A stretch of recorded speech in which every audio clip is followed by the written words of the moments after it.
Fala, Fiel, tranquilo? Lili Nascimento trazendo as últimas informações do Coringão. O Corinthians que tem 120 milhões para receber de empréstimo para resolver os transfer ban e dívidas mais urgentes, a negociação com a Caixa e todas as últimas do Coringão relacionadas a Safiel e também a reforma do Estatuto. Os dois projetos em risco, você vai saber tudo no vídeo agora. Se inscreva no canal, fortaleça com o like de sempre. Eu sou o Luan, bora pro vídeo. Aqui em frente ao CT Joaquim Grava, né? O elenco se apresentou na manhã de hoje para mais um dia de treinamento nesse período de data FIFA. O Corinthians que se prepara para encarar o São Paulo, mas só no dia 20, então ainda tem mais 6 dias aí para treinar, para se preparar para essa partida em que Dorival Júnior não poderá contar com o Garro.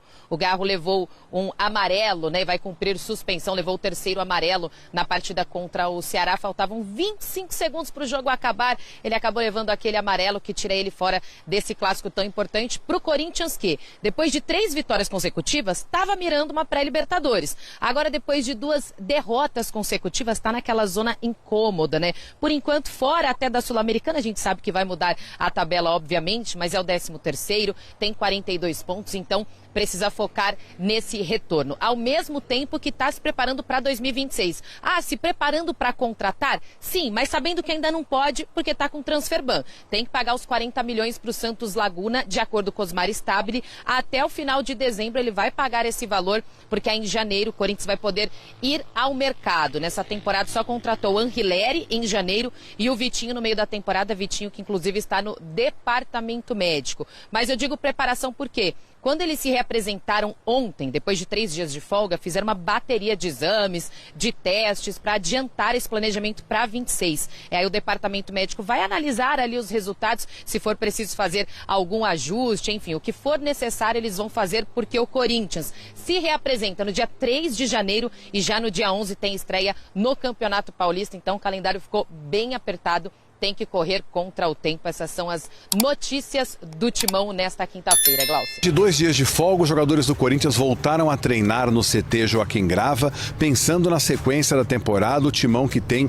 jogos pelo Campeonato Brasileiro até o próximo dia 7 de dezembro. E o próximo será o grande clássico contra o São Paulo, quinta-feira da semana que vem, às 7h30 da noite. O Corinthians que vem de 2 derrotas seguidas e por conta disso caiu para a 13ª colocação. Tem chances muito remotas de conseguir, via Campeonato Brasileiro, uma vaga na Taça Libertadores da América. Antes do treino desta quarta-feira, os jogadores realizaram exames médicos, aquelas baterias de exames médicos, já pensando na temporada de 2026. A temporada do ano que vem, que vai começar mais cedo, os jogadores terão realmente uma pré-temporada encurtada e será realmente muito difícil, né? Tanto para os jogadores como também para a comissão técnica equalizar toda esta situação. Com relação ao jogo contra o São Paulo, o técnico Dorival Júnior terá novidades importantes. Voltam ao time Charles, Carrilho e também o José Martínez, 3 jogadores importantes do meio-campo que não enfrentaram o Ceará porque estavam suspensos. Fica também a expectativa dos retornos do Hugo e também do Ranielli, jogadores que estão machucados. E quem sabe o André também possa ser relacionado, bem como o Vitinho, jogadores que estão em fase de transição. O Corinthians que ainda tem 5 jogos para fazer no Campeonato Brasileiro, 3 desses jogos serão em Itaquera, além do clássico contra o São Paulo, duelos contra Botafogo e Juventude. E o Timão também vai fazer 2 jogos fora de casa contra as equipes do Cruzeiro e Fortaleza. A classificação, o Palmeiras lidera com 68 pontos, como eu disse, o Flamengo na cola com 68 e os 2 jogam no final de semana, como eu disse, o Palmeiras encara o Santos lá na Vila Belmiro, o Flamengo vai enfrentar o último colocado lá no Recife, que é a equipe do Sport, que só tem 2 vitórias até esse momento.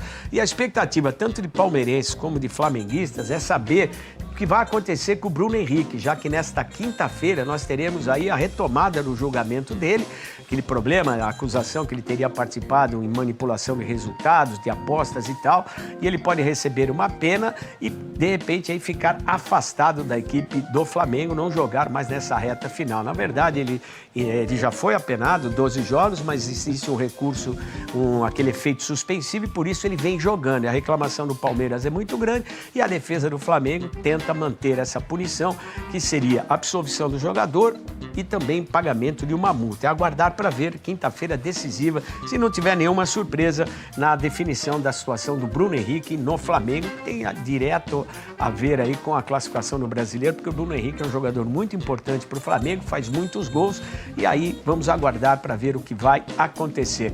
No meio dessa história toda entre Palmeiras e Flamengo, vem o Cruzeiro, que está na briga, está muito próximo, tem apenas 4 pontos de diferença para os dois primeiros colocados. A diferença é que o Cruzeiro já tem um jogo a mais que Palmeiras e Flamengo, que vão jogar no fim de semana. O Mirassol é o 4º colocado com 59 pontos, a gente tem o Bahia na 5ª colocação com 53. Botafogo é o 6º colocado com 52 e o Fluminense é o 7º com 51. Até esse momento, a gente vê que são as equipes que têm vaga aí garantida para a Libertadores da América do ano que vem. Equipes que vão direto para a fase de grupos e equipes que ainda vão brigar por um lugar, se garantir a sua vaga, vão para a tal da pré-Libertadores. E aí começa a briga da rapaziada que está na Sul-Americana, dos times da Sul-Americana, que ainda tem chances de conquistar uma vaga para a Libertadores do ano que vem. É o caso do São Paulo, que é o 8º colocado com 45 pontos. O Atlético Mineiro, que empatou hoje com o Fortaleza, é o 9º colocado com 44. E o Vasco da Gama, que deu uma estagnada, mas tem uma recuperação incrível nesse segundo turno, é o 10º com 42 pontos. Virando a página, você vai perceber aí, avaliando o que está acontecendo aqui, que ainda existem equipes brigando para garantir um lugar na Libertadores, situação praticamente próxima de uma definição na Sul-Americana, mas ao mesmo tempo, se derem mole, faltando 5 rodadas, praticamente 15 pontos em jogo, podem cair para a zona do rebaixamento. Por isso o campeonato deu uma chacoalhada, ganhou uma intensidade muito grande nessa reta decisiva. É o caso do Bragantino, que é o 11º colocado com 42 pontos. Aliás, Bragantino, Ceará e Corinthians, todos têm 42 pontos. O Bragantino não consegue se firmar, o Ceará vem num momento de recuperação e estabilidade, e o Corinthians, que vinha numa crescente, perdeu os 2 últimos jogos, tenta se recuperar agora no Campeonato Brasileiro. Situação delicada lá no sul do país, insatisfação dos torcedores, tanto de Grêmio como de Internacional. E a gente explica por quê. O Inter vivendo um momento aí de transição, dificuldades econômicas, dentro de campo o time que foi contratado, que foi montado, não deu certo, troca de treinador, a saída do Roger Machado, e o Grêmio que vive a expectativa de um futuro melhor, com a eleição do novo presidente, houve também troca de treinador, enfim, aquela história, quando você monta o elenco, não dá liga, e a conta vem principalmente a hora que você olha para a tabela de classificação. O Internacional 15º com 37, o Grêmio um pouco acima, é o 14º com 40 pontos. O Vitória, que saiu da zona do rebaixamento há 2 rodadas, está tentando se manter nessa situação. Ele ficou 14 rodadas sofrendo na parte de baixo da tabela. E agora, nesse momento decisivo, nesse momento de finalização do campeonato, pode aí, de repente, conquistar a sua permanência na Série A. Mas a briga não está fácil, porque o Santos vem na sequência, é o 17º colocado com 33 pontos. Um ano para esquecer do Santos, não deu certo até esse momento a chegada do Neymar, muitos problemas físicos, contusão, enfim, não conseguiu ajudar o Santos até esse momento. A torcida pegando no pé, muita pressão política também, enfim. O Santos, que veio da Série B, voltou para a Série A esse ano, corre o risco de mais uma vez descer para a Série B, mas vamos ver o que vai acontecer, jogo a jogado, isso que define o futebol, por isso que a gente gosta tanto desse esporte. Na sequência do Santos tem o Juventude, que é o 18º colocado com 32 pontos, o Fortaleza, que conseguiu um grande resultado, empatar lá em Belo Horizonte, 3-3 no jogo que você viu os gols há instantes atrás, mas o Fortaleza não consegue decolar. Depois da saída do Vojvoda, 4 anos extremamente vitoriosos, o Fortaleza parece que perdeu a mão, não se acertou na contratação, não acertou o substituto do Vojvoda, enfim, está tentando se recuperar para não perder o embalo que conquistou uma sequência incrível, veio da Série C para a Série B, na Série A ficou 4 anos aí decidindo até competição, teve decisão de Sul-Americana, deixou o título escapar, mas parece que esse ano a situação é muito mais delicada. E na lanterna do campeonato não tem muito o que falar, é o Sport que realmente está fazendo uma temporada para esquecer. É boa notícia para quem quer a manutenção do Dorival no timão, né, Michele? Boa noite para você, para todo mundo que está acompanhando o Gazeta Esportiva. Ontem, durante o evento da Federação Paulista, que o José Paes acompanhou, o presidente do Corinthians, Osmar Stabile, além de Fabinho Soldado, executivo de futebol, eles foram abordados pela imprensa para tratar sobre outros assuntos além do sorteio do Paulistão. A gente separou aqui, a gente fez um compilado das principais respostas, os principais temas ali dos dirigentes do Timão. Vamos assistir? Bora!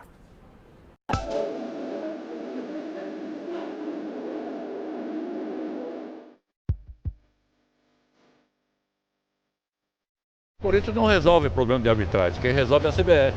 Nós reclamamos várias vezes com a CBF já, na questão da arbitragem, e nós fizemos uma representação e cabe à CBF afastar a juíza ou não, independente se ela é mulher ou homem, não tem problema nenhum, o problema é que ela errou e ela tem que ser afastada. Nós temos que resolver os 2 transfer bans. Assim que resolver os 2 transfer bans, dentro da possibilidade do Corinthians, o Corinthians vai contratar. Parado não pode ficar. Nosso presidente está fazendo o máximo e eu estou nesse momento ficando muito mais focado na parte técnica, já disse isso. O Dorival Júnior está garantido, está tranquilo, tá bom? Está garantido para a próxima temporada. Está garantido. Dá para botar fé na palavra do Osmar Stabile? Eu digo isso, nada contra o Osmar Stabile, claro, mas é que normalmente, né, a gente já viu muitos dirigentes bancarem técnicos e depois mudarem de opinião. Mas tá aí, Osmar Stabile garantindo o Dorival Júnior para o ano que vem. E uma informação além para acrescentar em cima do que disse ali o presidente do Timão, o foco é pagar, resolver a questão do transfer ban para então pensar em reforços para o ano que vem. O Corinthians já tem uma autorização do Conselho Deliberativo para pegar um empréstimo de cerca de 120 milhões de reais para tentar resolver essas questões na FIFA até o final deste ano. Vai sobrar dinheiro para reforços o ano que vem? Provavelmente não. O Corinthians não descarta uma contratação porque, claro, tem sempre aquela possibilidade das contratações, entre aspas, sem custos, onde você não precisa adquirir nenhum direito econômico, pega um jogador sem contrato, saindo de algum clube. É por aí que o Corinthians vai ter que se virar, porque o foco, nesse momento, é pegar o dinheiro para pagar dívidas passadas. Michele, Olha, Michele, neste momento estão paradas e, mais do que isso, ameaçadas. Tudo por causa de divergências nos 2 assuntos, tanto sobre a proposta de SAF, no caso da Safiel, como também a proposta da mesa do Conselho Deliberativo do Corinthians de reforma estatutária. Muitas divergências internas estão causando atritos em alas políticas dentro do Corinthians. Isso tem retardado o andamento desse assunto, algumas discussões e colocando tudo sob risco, inclusive sob risco de judicialização. Já vou explicar melhor sobre isso. Antes, eu vou chamar uma sonora, porque ontem o presidente Osmar Stabile, na festa da Federação Paulista de Futebol, falou sobre a questão da Safiel. Por que disso? A Safiel apresentou uma proposta oficial. O Corinthians colocou a proposta para ser avaliada pelo compliance do clube.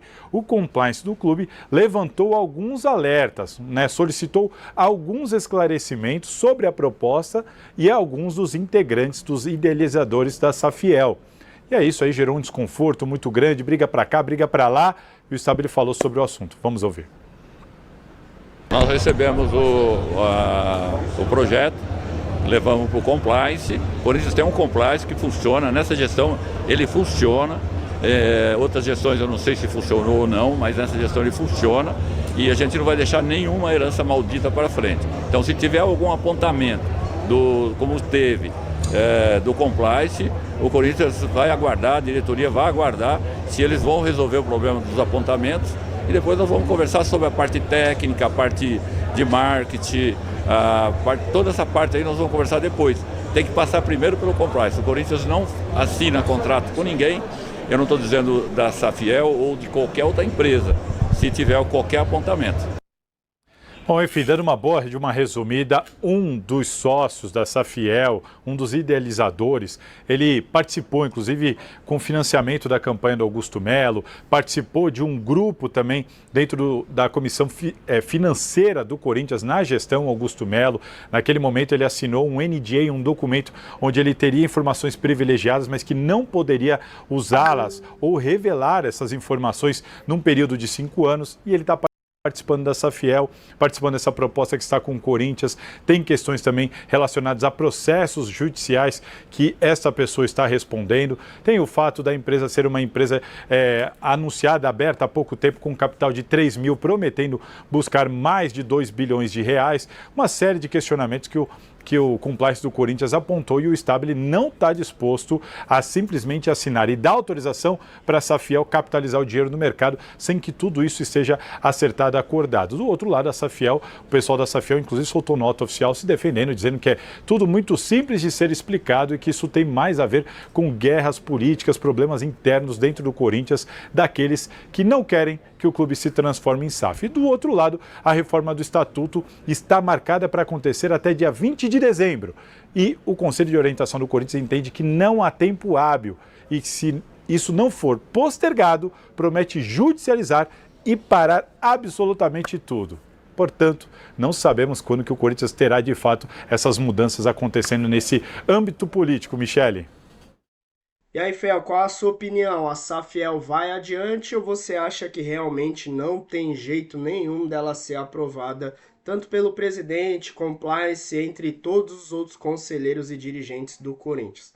Todo mundo aí que é corintiano, na mídia pelo menos, vem falando que é praticamente impossível a Safiel ser aprovada porque lá dentro nenhum deles quer largar o osso. A gente viu aí já procurando algumas divergências, agora se elas são reais ou não, eu não posso dizer isso para você, mas a gente vê que lá dentro a gente não vê ninguém trazer uma solução, e quando vem uma luz no fim do túnel, que é a Safiel, que pode trazer algo novo, uma esperança para essa situação caótica do Corinthians, lá dentro ninguém também se coloca à disposição para pelo menos tentar. Não quer dizer que vai dar certo ou errado. Errado já está dando, mas pelo menos tentar é aquilo que a Fiel está pedindo, de aprovar a Safiel e tentar fazer alguma coisa de diferente que possa tirar o Corinthians dessa situação. Reforma estatutária aí, a reforma do estatuto também, vamos dizer assim, que é ameaçada, todo mundo espera que a Fiel venha ter direito de voto. A gente fica na expectativa aí dessa votação e aprovação também do estatuto. 120 milhões? O problema vai ser um empréstimo, não vai ser um dinheiro que o Corinthians vai ganhar, vai ser um empréstimo, um dinheiro que o Corinthians vai receber para resolver possivelmente os transfer ban que tem com o Félix Torres.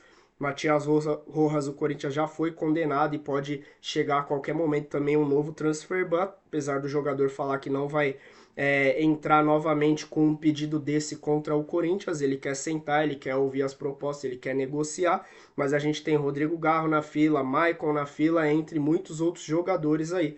Corinthians pegando 120 milhões para resolver essas questões de imediato, sobrar dinheiro para contratação, como foi falado, muito difícil de acontecer. O que você acha desses 120 milhões de empréstimo? E a situação da Safiel dentro do Corinthians, deixa aqui nos comentários, se inscreva no canal, fortaleça com o like de sempre. Eu sou o Luan, até o próximo vídeo, valeu!